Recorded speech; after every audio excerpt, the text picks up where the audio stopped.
Let's put the Western back in the country. Hello out there, we're still here.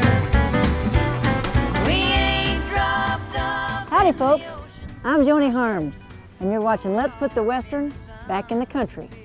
Our show is all about bringing good entertainment to you and your family in the traditions of the Old West. We've got cowboy music, poetry, art, fashion, and just about anything you can think of that has to do with the Western way of life. So kick off your boots, find your favorite easy chair, and we'll be right back.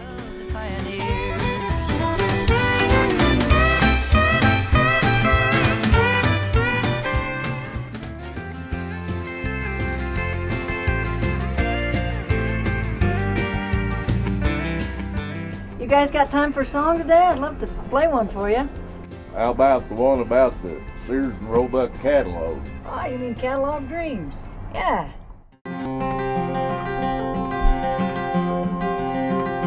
She could see herself a-sewing on that brand new machine as she took the time to look through that mail order magazine. It would sure make her life easier with all she has to do, but family needs come first. She'll have to wait a year or two.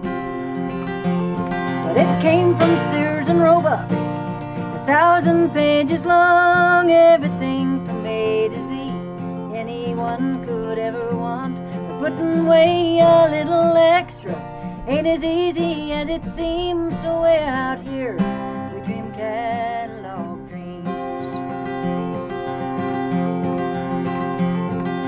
Dad came in from working, tired as a dog, and he sat down by the fire and picked up that catalog.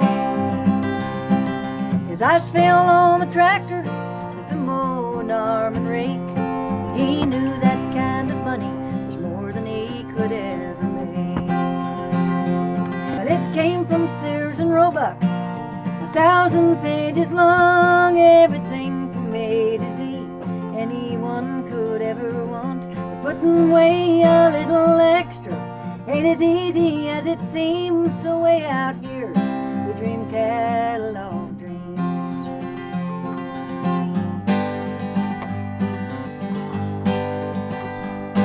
When supper time was over, Daddy turned to me and said, "You wanna do a little dream and take that catalog to bed?"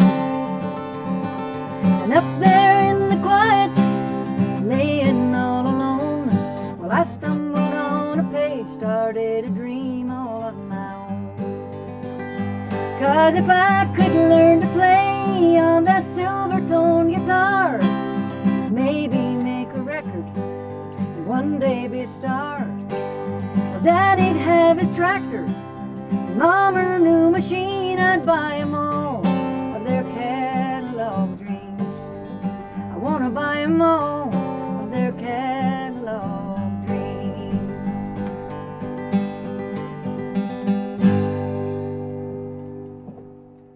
Well, Mason Tibbs, how Hello, you doing? Joni, how are you? I'm good. What are you doing in town? Well, I had to come and get myself another tally book. My other one wore out. Oh, I understand. Well, do you happen to have time for a story for us today? Well, yeah, why don't I do the one about the tally book? That'd be great.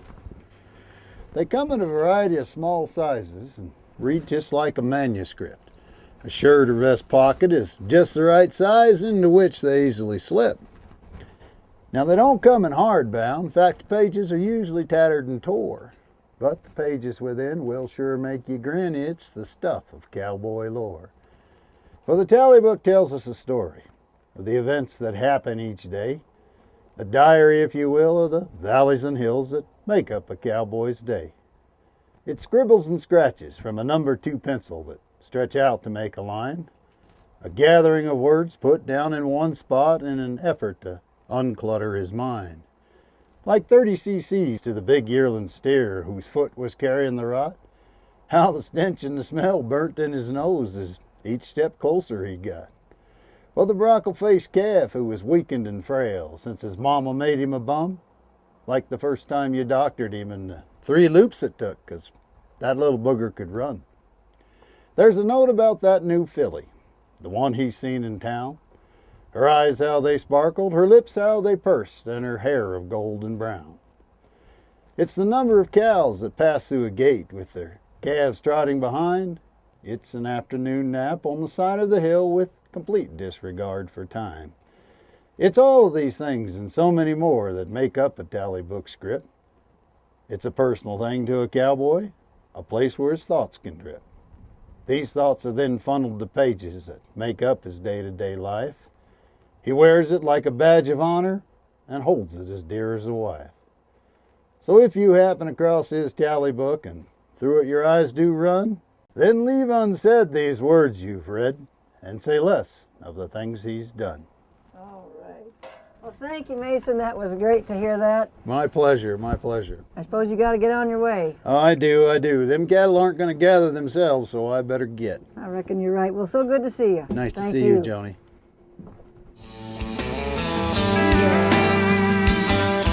Keep your seat in the saddle, because we got a lot more Western to put back in the country.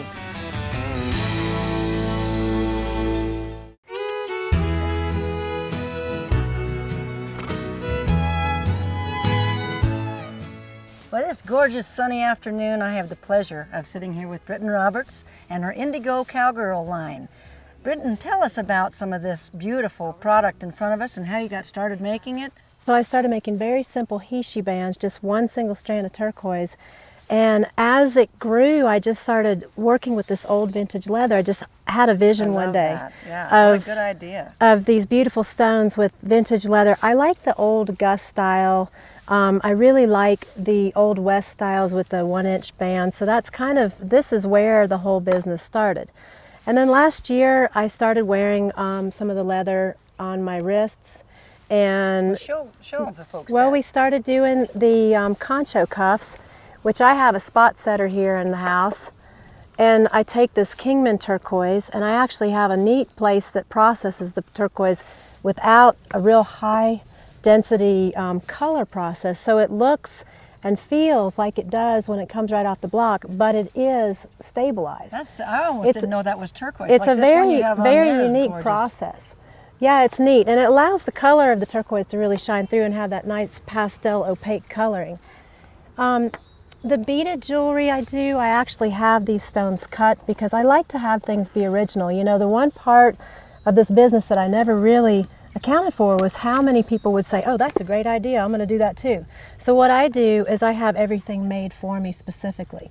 That way I can keep it real fresh. Well, I know I sure like a unique piece of jewelry. Right. Nobody else can have the exact same thing, and that's Well, absolutely what you've got. Because the yeah. leather pieces, like on these bracelets, even did you tell me that some of these are like old parts of spurs and belts and Well, harnesses and? The bridle reins are specifically from driving reins, from the old plow teams. Oh, nice. And I mean, aren't they kind of sometimes all? well, what do you have to should treat the leather? You should see it when I get it. You should see me after I'm done cleaning it. Then I have a friend of mine that gets me old gun scabbards, and I have belts from like the 40s. These are latigos from old saddles. So they are absolutely one-of-a-kind pieces. Everything is, and I Yeah. mean, I come up with some neat stuff that's been stamped. I come up with old bridle sets. All of the hats, when I do the stitch work on the hat, I do hire some gals and they come in and work with me. They usually have families, and they're usually, as in this economy, really needing the work. So that's been a lot of fun. They're called Panama hats, but they're actually made in Ecuador. And they're all hand woven, as you can see. People kind of like the fun and funky. Oh yeah, absolutely. So- and you know, the folks that aren't maybe totally out there rodeoing and stuff like that, they Yeah. can. Well, and you they can pull one still down wear one of these and shade. Yeah, and shade your face with them. Yeah. They're great for being in the garden or going to a show when you're outdoors. This is a 100% beaver hat. This is actually what I ride in all winter long. I really like a good heavy beaver felt. The beaver actually has barbs on it, and so if it ever gets wet, they interlock. That's why when you go and steam your hat, it gets stiff, because those barbs interlock.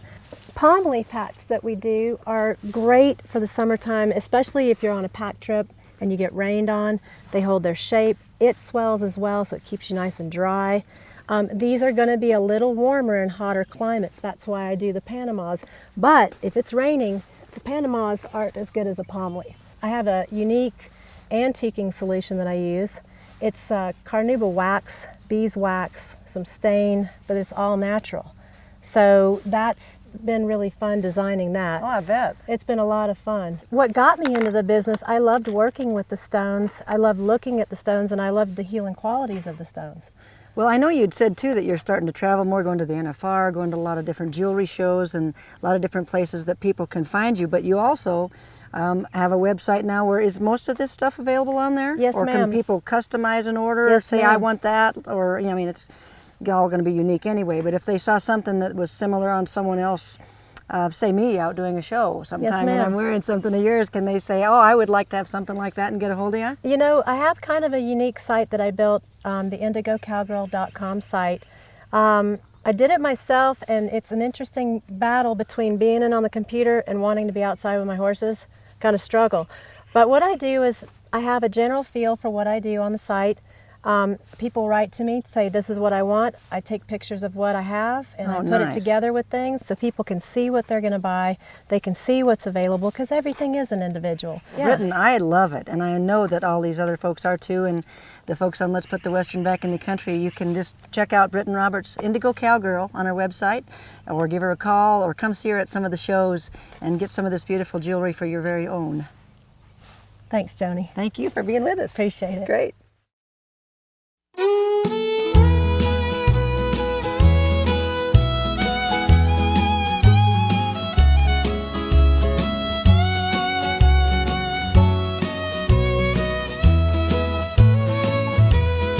Oh, the place where I worship is the wide open spaces built by the hand of the Lord.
You know, I'd like to tell you guys the story behind this song. I had a wonder horse, and everybody has, I think, that's had horses at one time or the other. I was 8 years old, and it was Christmas Eve, and I thought I'd been awfully good that year, and it seemed like everybody else had gotten a whole lot more things under the Christmas tree than I had. But that was all right. But just about the time that I was just thinking, well, this wasn't my year, my dad said we needed to all go out to the barn to check on the cattle. So the whole family went out there, because I guess everybody else was in on this whole thing but me. And we went out there, and in the barn I found old Midnight. He was my very favorite Christmas gift ever, and we had a lot of wonderful times together. I rodeoed on him, did all my rodeo queening on him, taught little children to ride on him, even taught him a couple of tricks. He could count to 10 and bow for the folks when they come out and see him. So he was a horse that I'll never forget. He's buried on our ranch. He lived to be 34 years old. So I'd like to do this song for you and for him right now. That's for you, Midnight.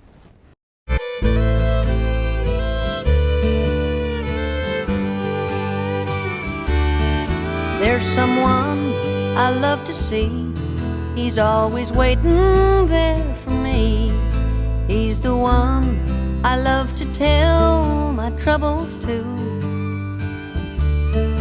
And the secrets that we share, I know they won't go anywhere. Pals like him are precious and few. He doesn't have a lot to say, but in his own special way, he gives me love and says you're gonna be alright. He doesn't ask for much, just a little tender touch. He's my wonderful friend, old Midnight. Old Midnight, old Midnight. Gentle, loyal, and true. Old Midnight, old Midnight. Old Midnight, I'll always love you. Hey folks, we're here at the Paniolo Ranch, Lenny Sorensen's place right here in Alpine, Wyoming. Beautiful.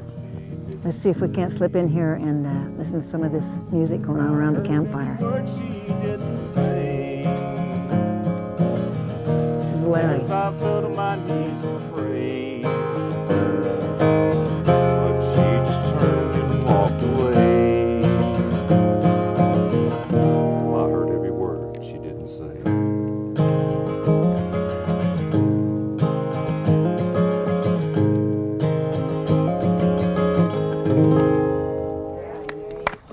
All right, thank you. Hey, Joni, sing us a song now. All righty, well y'all got your coffee here. Let's, you know, there's nothing like a cup of coffee around the campfire. Let me do it for you. It's a little tune, Cowboy Coffee, like I said. First thing that one does when you wake before the sun does, get the fire going. It won't be long till you feel the heat. Find a spot and take a seat till the cold starts. Howdy, I'm here with my new friend Diane Guslander, and she's helping us put the Western back in the country with Cowboy Coffee Company. What do you say we go in and have a look around, Diane? Been used a lot, don't look like much, but just you wait and see. Pour some grounds from a leather coat. You guys, if I could send this aroma right through that camera, I would. You ought to smell what I'm smelling right now, let alone taste it. Tell us a little bit about this and how you got started with it.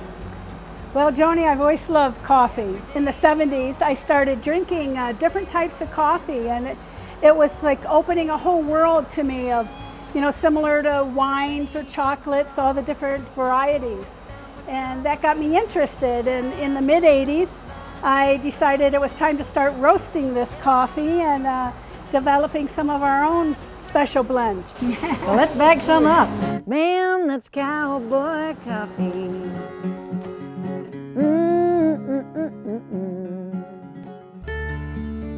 And I have the pleasure today of having a little time to visit with one of my favorite people in the Western music genre, Mr. Brennan Hill. How are you, Bren? Very good. Good to see you again. Yep, thank you for having me. All right, welcome. Let me in on a little secret that you're going to be recording live for part of a new album that you've got working. You can do that here tonight. Gonna record here tonight, yep.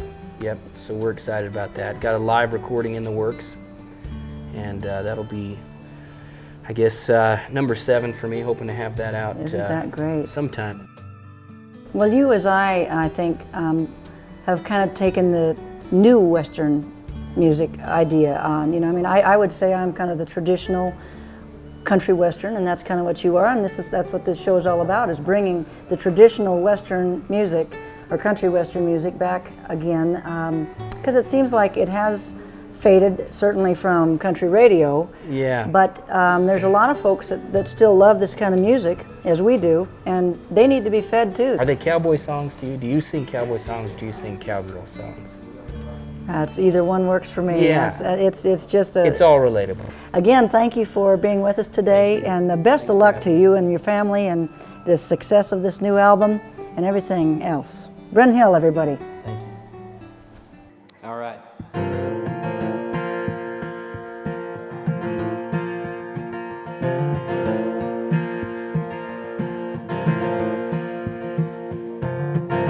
Wintertime is long on the mountain. Snow flies for 9 long months a year. But when the warm south wind blows, every cowboy knows spring roundup time is finally here. So call the boys at the Big ALL. Call Mike and Jeff and Jason and the crew. Come the break of dawn, we'll be saddled up and gone. 600 head for the day is through. 'Cause there's nothing like the Wasatch in the springtime. Nothing like the freedom in the air. And there ain't nothing better than dragging calves to the fire. There's nothing like the smell of burning hair. Well, that's it for tonight, folks. I hope you enjoyed the show. I'm Joni Harms, sending Western wishes to you and your family from all of us here at Let's Put the Western Back in the Country. See you next week.